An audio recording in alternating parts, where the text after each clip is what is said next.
Hello दोस्तों, welcome back उल्लू web series. तो दोस्तों आप देख रहे हो प्रभा की डायरी पार्ट 1 रिव्यू। तो दोस्तों इसमें प्रभा की डायरी गुप्ता शर्मा पढ़ रही है, जिसमें रैना की कहानी दिखाई गई है। और रैना एक ऐसी लड़की है, ना जाने किसका बीज है। इसी वजह से वह यह ऑस्ट्रेलिया में पढ़ी बड़ी है और इसको थोड़ी बहुत अंग्रेजी भी आती है। और इसी कारण वहाँ के प्रोफेसर है उसका भी रैना ने दिल रिझाया था। और इसी वजह से मर्दों को खुशबू देना और उनकी खुशबू लेना रैना का काम बन चुका था। और इधर कुछ दिन बीतने के बाद रैना ने थोड़ी बहुत पढ़ाई भी की, और लेकिन उसके साथ साथ रैना को किसी वजह से बम्बई चली आई। लेकिन बम्बई आते ही उसकी मुलाकात एक फ़ोटोग्राफ़र से होती है, और वह फ़ोटोग्राफ़र भी होता है और प्रोड्यूसर भी होता है।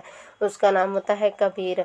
और कबीर रैना का काफ़ी अच्छा दोस्त बन जाता है। दोनों ही आपसी में वह कुछ टाइम बिताते हैं और कुछ ऐसा करते हैं जिसकी वजह से रैना भी उसकी फ़ैन हो जाती है। और इधर कबीर के जो प्रोड्यूसर होते हैं यानी कि उसे क्या रिजेक्ट कर कर चले जाते हैं और कहते हैं, इस वजह से कबीर की कंपनी घाटे में चली जाती है, क्योंकि कबीर एक फिल्म डायरेक्टर होता है जिसकी वजह से कुछ सोचता है। लेकिन रैना उसे ये सब सोचने नहीं देती है, क्योंकि वह अपने जिस्म से उसका दिल बहलाती रहती है। और इधर कुछ दिन बीतने के बाद कबीर को वही डायरेक्टर उसे कॉल करता है और उसे कहता है कि अपनी एक्टिंग शुरू कर दो। इधर कबीर खुश होता है, रैना को गले लगा लेता है और उसके बाद दोनों के बीच में घिसा घिसाइया चालू हो जाता है। और इस जो सब होने के बाद रैना को कबीर कहता है कि तुम मेरे लाइफ में आई हो, तो इसी वजह से मेरी लाइफ काफ़ी ही अच्छी चल रही है, तुम्हें थैंक यू। लेकिन दोनों के बीच में इतना आगे हद तक बढ़ जाती है कि दोनों को पता ही नहीं चलता कि क्या हो रहा है और क्या होने वाला है।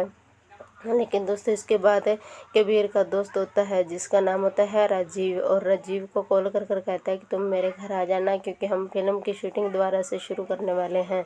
जब राजीव आता है तो रैना दरवाज़ा खोलती तो रैना की ओर देखता ही रहता है, और इसी वजह से कबीर को कुछ शक हो जाता है और सोचता है कि हो सकता है कि शादी के बाद रैना सुधर जाए। और कबीर और रैना दोनों की शादी हो जाती है, और उसके बाद भी उसके दोस्त राजीव का घर पर आना जाना रहता है, जिसकी वजह से कबीर को काफ़ी गुस्सा भी आता था।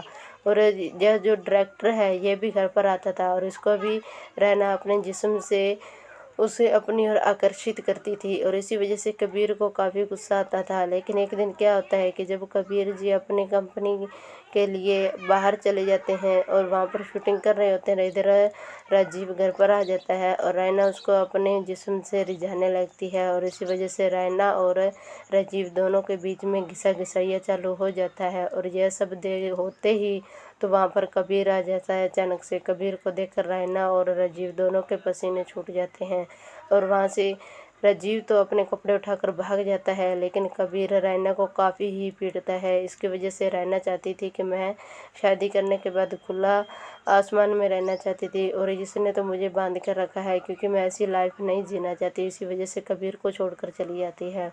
और इधर कबीर भी उसकी याद में शराब पीता हर दिन भर रोता रहता है।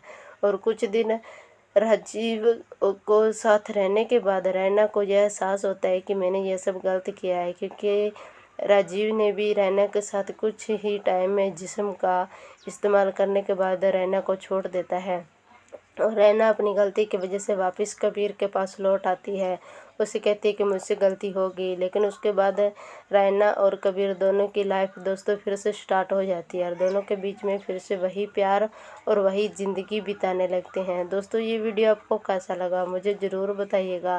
थैंक यू दोस्तों, बाय बाय, और सब्सक्राइब कीजिएगा।